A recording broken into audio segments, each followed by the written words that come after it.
Adolfo Suárez González, 25 de septiembre de 1932, 23 de marzo de 2014, fue un abogado y político español que desempeñó un papel fundamental en la transición española, el proceso que llevó al país de la dictadura franquista a una democracia parlamentaria. Fue el primer presidente del gobierno elegido democráticamente después de la dictadura de Francisco Franco, desempeñando el cargo entre 1976 y 1981. Su liderazgo estuvo marcado por su habilidad para forjar consensos entre fuerzas políticas opuestas y por su capacidad para implementar reformas democráticas en un contexto de tensiones y desafíos. Suárez, una figura profundamente respetada tanto en su tiempo como en la historia contemporánea de España, es recordado como un arquitecto de la democracia española y un símbolo de diálogo, moderación y valentía política. Infancia y juventud. Adolfo Suárez nació en Cebreros, una pequeña localidad de la provincia de Ávila, en el seno de una familia católica de clase media. Su padre, Hipólito Suárez Guerra, era procurador de los tribunales, y su madre, Herminia González Prados, se dedicaba al hogar.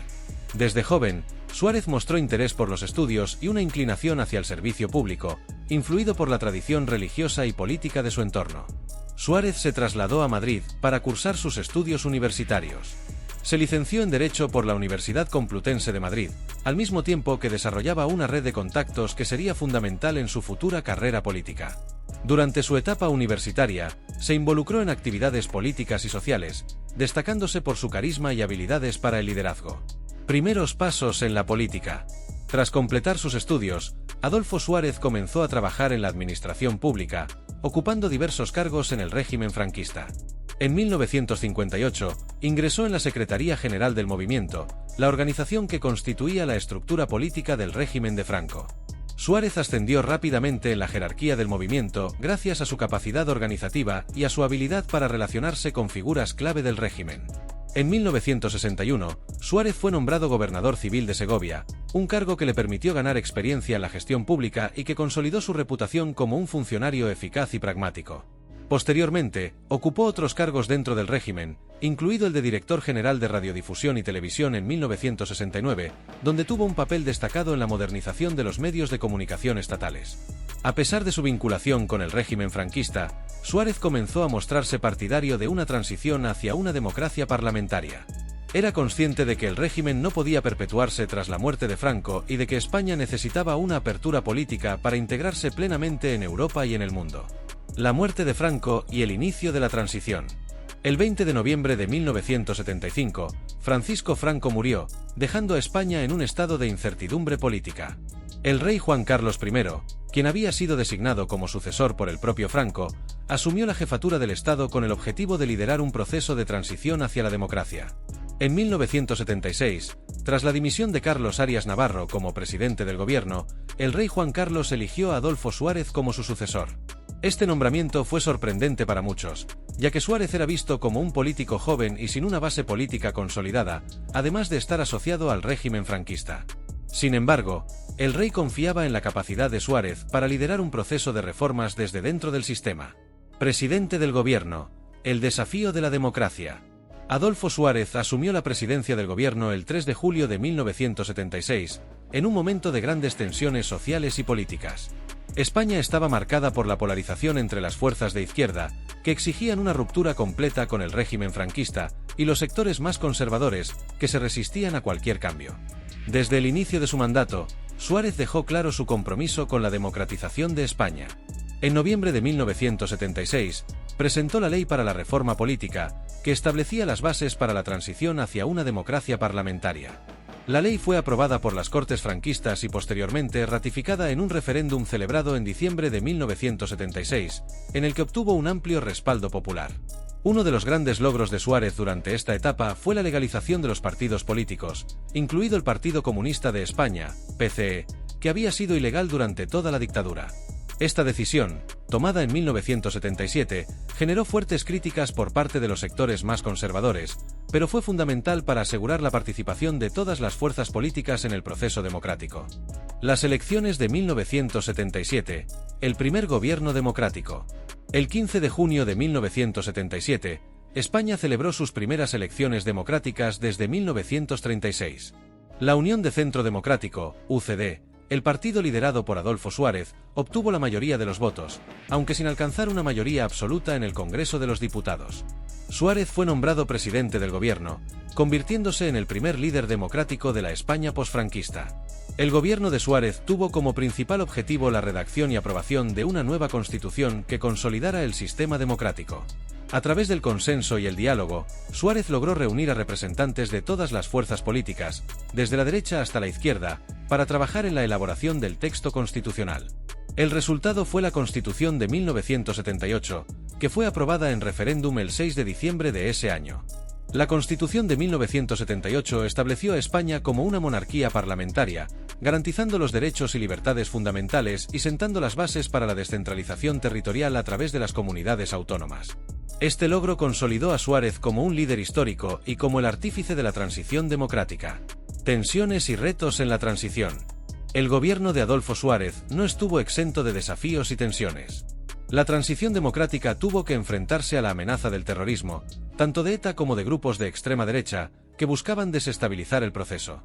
Además, las reformas económicas necesarias para modernizar el país generaron tensiones sociales y huelgas, lo que complicó aún más la gestión del gobierno. A pesar de los logros en el ámbito político, Suárez comenzó a enfrentar crecientes críticas tanto desde la derecha, que lo acusaba de haber traicionado los principios del franquismo, como desde la izquierda, que lo consideraba demasiado moderado.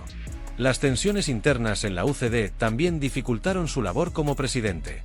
El segundo mandato y los desafíos del gobierno. En las elecciones generales de 1979, la Unión de Centro Democrático, UCD, volvió a ganar, y Adolfo Suárez fue reelegido como presidente del gobierno.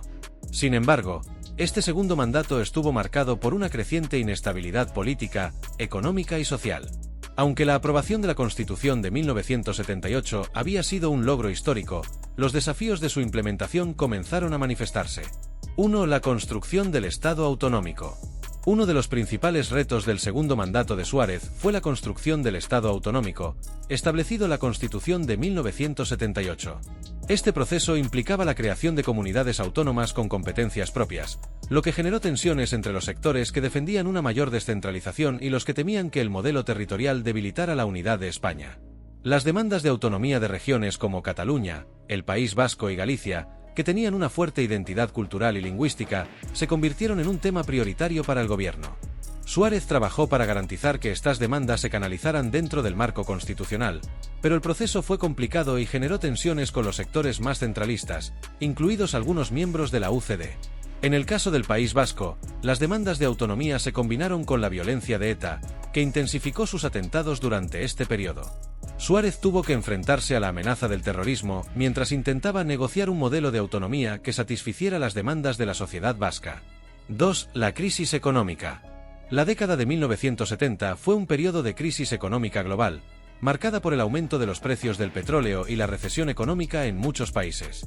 En España, esta crisis coincidió con el proceso de transición democrática, lo que agravó los problemas estructurales de la economía española, como el alto desempleo, la inflación y la falta de competitividad de algunos sectores industriales.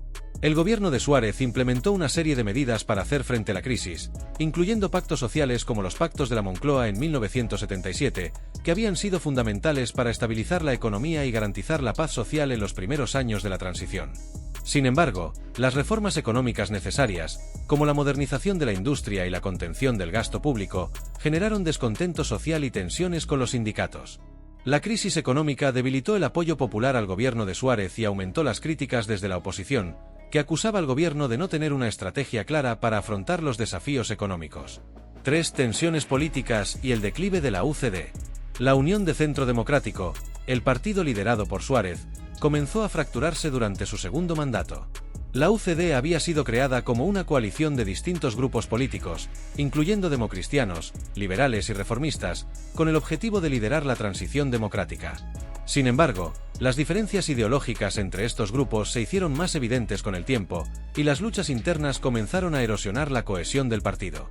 Suárez también enfrentó críticas personales por su estilo de liderazgo. Aunque era reconocido como un político hábil y carismático, algunos miembros de la UCD lo acusaban de tomar decisiones de manera unilateral y de no consultar lo suficiente con el partido. Estas tensiones internas, combinadas con las críticas de la oposición y los desafíos económicos, comenzaron a debilitar su posición como presidente. La dimisión de Adolfo Suárez. El 29 de enero de 1981, Adolfo Suárez anunció su dimisión como presidente del gobierno. En un discurso televisado, Suárez explicó que renunciaba para facilitar la estabilidad política y permitir que España continuara avanzando en su proceso democrático. Su decisión fue vista por muchos como un acto de responsabilidad, pero también reflejaba el desgaste personal y político que había sufrido durante su mandato. La dimisión de Suárez marcó el final de una etapa crucial en la transición española. Sin embargo, el contexto político seguía siendo inestable, y pocos días después de su dimisión, España enfrentó uno de los momentos más críticos de su historia reciente: el intento de golpe de Estado del 23 de febrero de 1981. El golpe de Estado del 23F.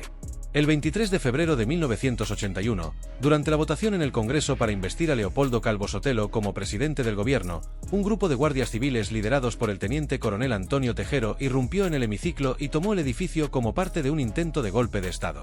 Al mismo tiempo, otros militares intentaron tomar el control de instituciones clave en varias ciudades del país. Adolfo Suárez, que estaba presente en el Congreso como diputado, se mantuvo firme durante el golpe, negándose a abandonar su asiento o a colaborar con los golpistas.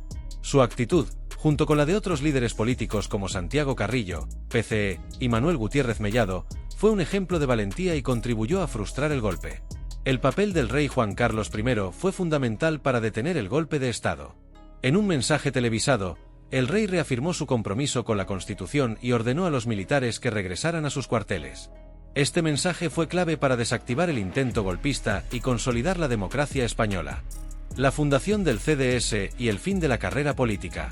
Tras dejar la presidencia del gobierno, Adolfo Suárez decidió continuar en la política activa. En 1982, fundó el Centro Democrático y Social, CDS, un partido político que buscaba ofrecer una alternativa centrista y moderada en el panorama político español. Sin embargo, el CDS no logró obtener el apoyo suficiente para convertirse en una fuerza relevante, y Suárez se retiró de la política en la década de 1990.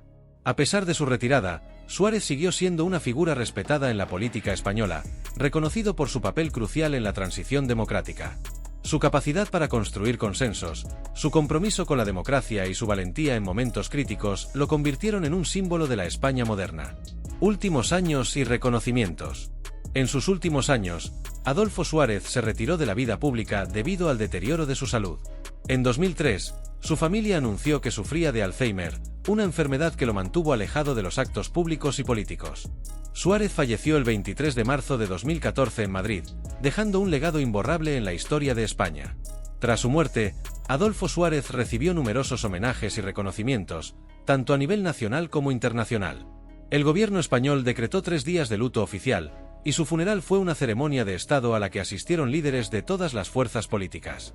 Suárez fue enterrado en la Catedral de Ávila, junto a su esposa Amparo Illana. Legado de Adolfo Suárez. El legado de Adolfo Suárez está profundamente vinculado al éxito de la transición democrática en España. Su capacidad para liderar un proceso de cambio político en un contexto de tensiones y desafíos, su compromiso con el diálogo y la reconciliación, y su valentía en momentos críticos lo convierten en una de las figuras más importantes de la historia contemporánea de España. Aunque su carrera política estuvo marcada por tensiones y dificultades, el papel de Suárez en la consolidación de la democracia es incuestionable. La Constitución de 1978, el modelo de Estado autonómico y la integración de España en el contexto europeo son algunos de los logros que definen su legado.